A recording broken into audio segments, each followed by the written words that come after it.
আসসালামু আলাইকুম, কী অবস্থা সবার? আশা করি সবাই অনেক অনেক ভালো আছেন। আমরা একটি টয়োটা এলিয়ন গাড়ির পুরোপুরি সাসপেনশন কাজ করছি। গাড়িটিতে রাইডিংয়ের সময় প্রচুর শব্দ এবং ব্যালেন্সিং আউট হয়ে যেত, নষ্ট হয়ে গিয়েছিল। গাড়িটি খোলার পর আমরা দেখতে পেলাম গাড়ির শক অবজারভার তেল ছেড়ে দিয়েছে এবং হ্যাঙ্গার, বুশ, রাবার এগুলো সব ফেটে নষ্ট হয়ে গিয়েছে। তো এখন আমরা মালামালগুলো খুলছি এবং সাসপেনশনের ভিতরে রাবারগুলো ফেটে একদম শেষ হয়ে গিয়েছে।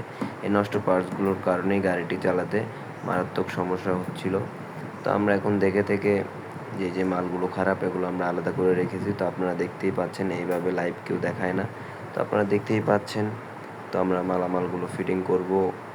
তো আমাদের সাথেই থাকবেন ইনশাআল্লাহ। আমরা এখন এই ভিডিওটি দিব।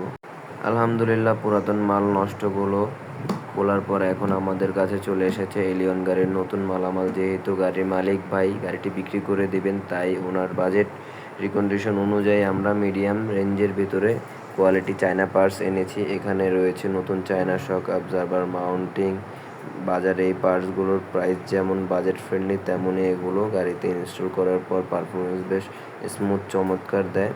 পার্টসগুলো গাড়িতে আস্তে আস্তে নিখুঁতভাবে ফিটিং করার কাজ শুরু করব ইনশাল্লাহ। তো এরকম কাজগুলো আরও পেতে আমাদের চ্যানেলটি ফলো এবং শেয়ার করবেন ইনশাল্লাহ। আপনাদের দোয়া আমরা আরও এগিয়ে যেতে চাই। তো আল্লাহ হাফেজ।